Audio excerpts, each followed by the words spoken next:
Hello जोहार, मैं हसनैन और आप देख रहे हैं न्यूज झारखंड। समय हो चला है झारखंड की खबरों को जानने का, लेकिन उससे पहले अभी तक आपने चैनल को सब्सक्राइब नहीं किया तो चैनल को सब्सक्राइब कर लीजिए, वीडियो को लाइक कर दीजिए और आप इस वीडियो को किस जगह से देख रहे हैं कमेंट्स करके हमें जरूर बताइएगा। चलिए जानते हैं झारखंड की प्रमुख बड़ी खबरों को।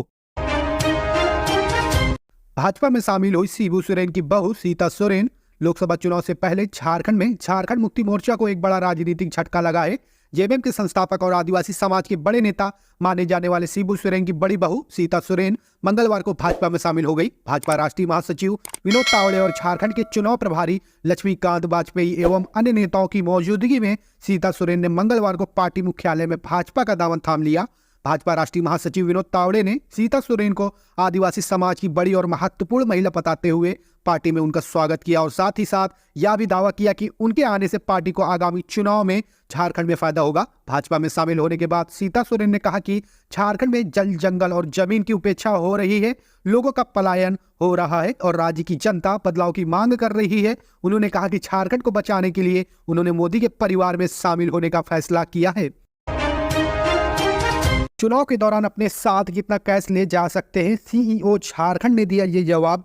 लोकसभा चुनाव की घोषणा हो गई है, इसके साथ ही पूरे देश में आचार संहिता लागू हो चुकी है। अब राजनीतिक दलों पर निर्वाचन आयोग की पैनी नजर है। चुनाव के मौसम में पैसे के लेन देन का पूरा हिसाब राजनीतिक दलों को निर्वाचन आयोग को देना होता है। ऐसे में सवाल उठता है कि आदर्श आचार संहिता लागू होने के बाद कोई भी व्यक्ति अपने साथ अधिकतम कितने पैसे लेकर चल सकता है। झारखंड के मुख्य निर्वाचन पदाधिकारी के रवि कुमार ने न्यूज झारखंडी के साथ खास बातचीत में इसका जवाब दिया। मुख्य निर्वाचन पदाधिकारी झारखंड के रवि कुमार ने बताया कि आप अधिकतम 50,000 रुपए से कम अपने साथ लेकर चल सकते हैं। अगर आप 50,000 रुपए से 10 लाख रुपए तक लेकर जा रहे हैं तो आपसे इलेक्शन कमिश्नरी से जुड़े लोग सवाल पूछेंगे। आप 10 लाख से अधिक भी ले जा सकते हैं, लेकिन उसके बारे में पूरा ब्यौरा आपको इलेक्शन कार्य से जुड़े पदाधिकारियों को देना होगा अगर वे आपसे मांगते हैं तो।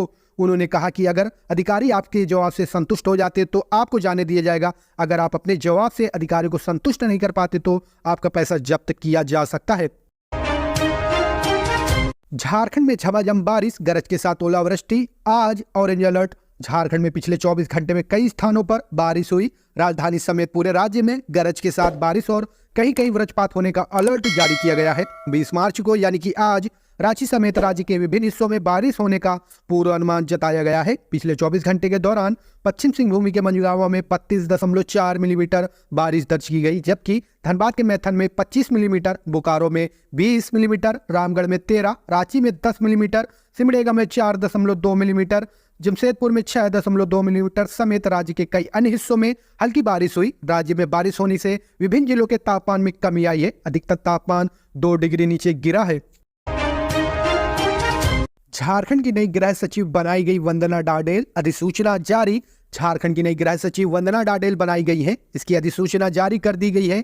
लोकसभा चुनाव 2024 को देखते हुए निर्वाचन आयोग ने झारखंड समेत 6 राज्यों के गृह सचिव को हटाने का निर्देश दिया था। इस आदेश के आलोक में अरवा राजकमल को इस पद से हटा दिया गया था। अब सीनियर आईएएस अफसर वंदना डाडेल को गृह सचिव की जिम्मेदारी सौंपी गई है। चुनाव आयोग के आदेश के बाद झारखंड के गृह सचिव रहे अरवा राजकमल को पद से मुक्त कर दिया गया था। वे गृह सचिव के अतिरिक्त प्रभार में भी थे। अब राज्य की वरिष्ठ अफसर वंदना डाडेल को गृह सचिव बनाया गया है।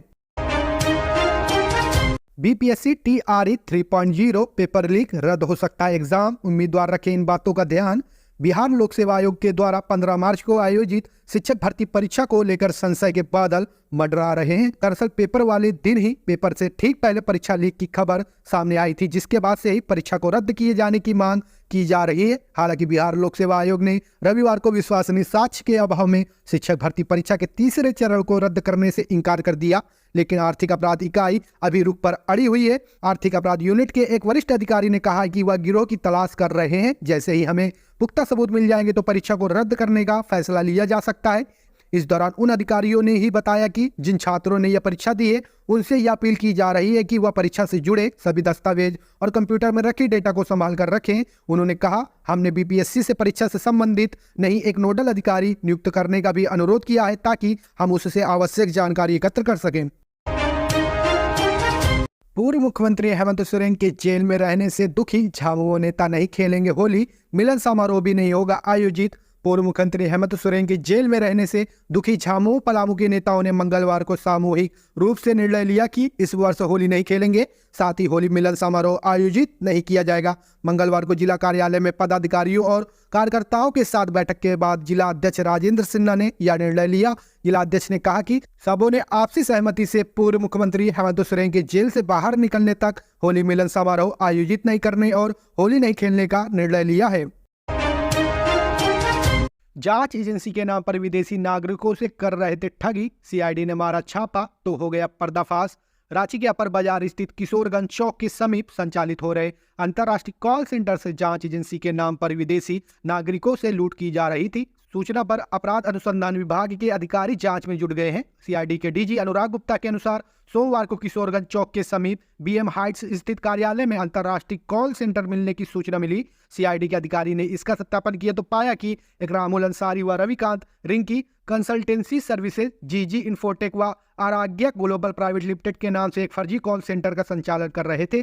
ये इन फर्जी कॉल सेंटर के माध्यम से यूके ऑस्ट्रेलिया के सिटीजन को इंटरनेट कॉलिंग सॉफ्टवेयर का प्रयोग कर कॉल करते थे। विदेशी नागरिकों को कॉल करने के लिए इन लोगों ने 2 शिफ्ट में 15 से 30 लोगों को नौकरी पर रखा था। सीआईडी के अधीन संचालित साइबर अपराध थाने की पुलिस ने इन फर्जी कॉल सेंटर के सत्यापन के दौरान करीब 30 कंप्यूटर सिस्टम की जांच शुरू की है। इनमें कई विदेशी नागरिकों का डेटा तथा प्राइवेट डेटा पाया गया है। इसके साथ ही विदेशी नागरिकों को प्रोटीन मेल का प्रयोग कर विदेशी इंटेलिजेंस एजेंसी के नाम पर धमकाते थे। ये ईमेल भेजकर रिमोट डेस्कटॉप ऐप का प्रयोग कर ठगी करते थे। जांच जारी है।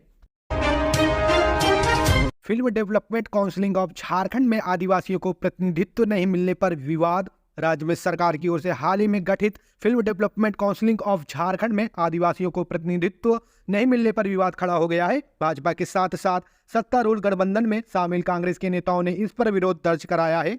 हाल ही में भाजपा में शामिल हुई सिंहभूमि की सांसद गीता कोड़ा ने कहा है कि सरकार ने film development council of Jharkhand के गठन में आदिवासी समुदाय की घोर उपेक्षा की है। उन्होंने सोशल मीडिया एक्स पर लिखा है, झारखंड सरकार का संथाल हो तथा मुंडा समुदाय के साथ सौतेला व्यवहार किसी भी रूप में बर्दाश्त नहीं किया जाएगा।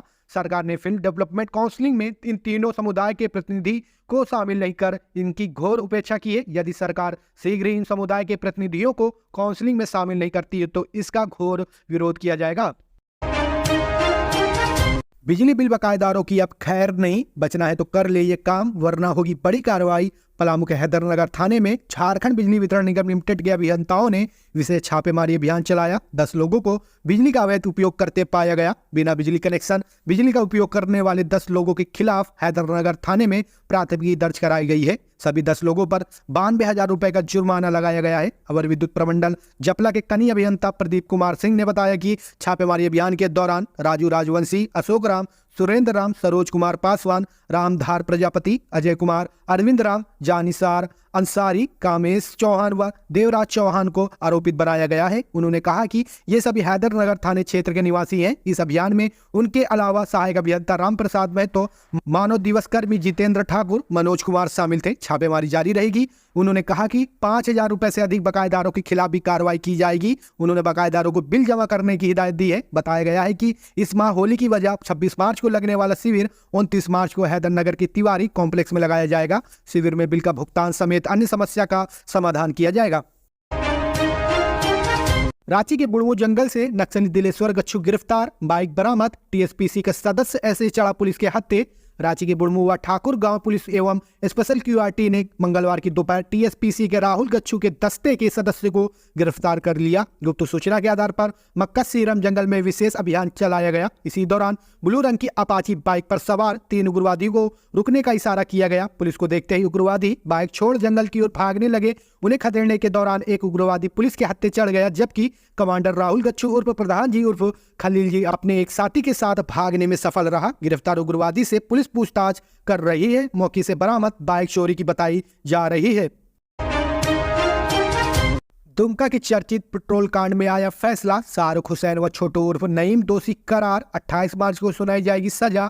झारखंड की उपराजधानी दुमका के जिरवाडी में अगस्त 2022 में 17 वर्षीय नाबालिग को पेट्रोल छिड़क कर जिंदा जला देने वाले चर्चित पेट्रोल कांड में अदालत ने मंगलवार को दोनों आरोपियों को दोषी करार दिया। प्रथम जिला एवं अपर सत्र न्यायाधीश शाह, विशेष न्यायाधीश पोक्सो रमेश चंद्र की अदालत ने आरोपी शाहरुख हुसैन और मोहम्मद नईम अंसारी उर्फ छोटू को दोषी करार दिया है। दुमका की अदालत में 28 मार्च को सजा के बिंदु पर सुनवाई होगी।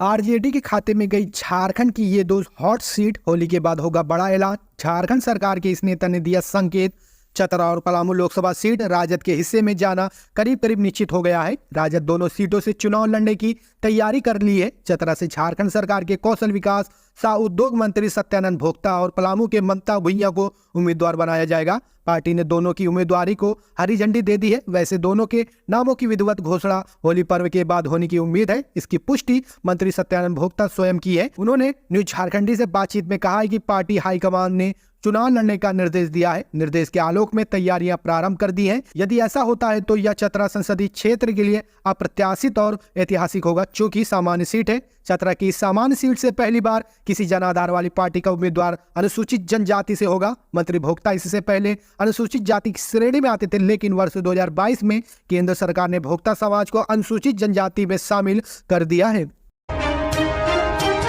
लोकसभा चुनाव से पहले नक्सलियों पर शिकंजे की तैयारी, चुनाव आयोग के साथ बैठक में बनी रणनीति। झारखंड के मुख्य निर्वाचन पदाधिकारी के रवि कुमार चाईबासा में मंगलवार को लोकसभा चुनाव को लेकर कोल्हान प्रमंडल स्तरीय समीक्षा बैठक की। इस संबंध में जानकारी देते हुए के रवि कुमार ने कहा कि लोकसभा चुनाव के लिए व्यापक तैयारियां की जा रही हैं। कोल्हान प्रमंडल के चाईबासा, सरायकेला व जमशेदपुर के वरीय पदाधिकारियों के साथ बैठक कर उसके क्षेत्र की स्थिति और तैयारियों के बारे में जानकारी ली गई। उन्होंने कहा कि तीनों जिला नक्सल प्रभावित रहा है। खासकर चाईबासा जिला में नक्सल वाले क्षेत्र में शांतिपूर्ण मतदान किस प्रकार कराया जाए, इसको लेकर जानकारी ली गई है। हमारे सुरक्षा बल की टीम लगातार क्षेत्र में कार्रवाई करते हुए कई क्षेत्रों को नक्सल से मुक्त कराया है, लेकिन हमारा मकसद पूरे राज्य में शांतिपूर्ण मतदान कराना है, क्योंकि यह लोकतंत्र का त्योहार है। इसमें सभी मिलकर जश्न मनाने के लिए शामिल हो।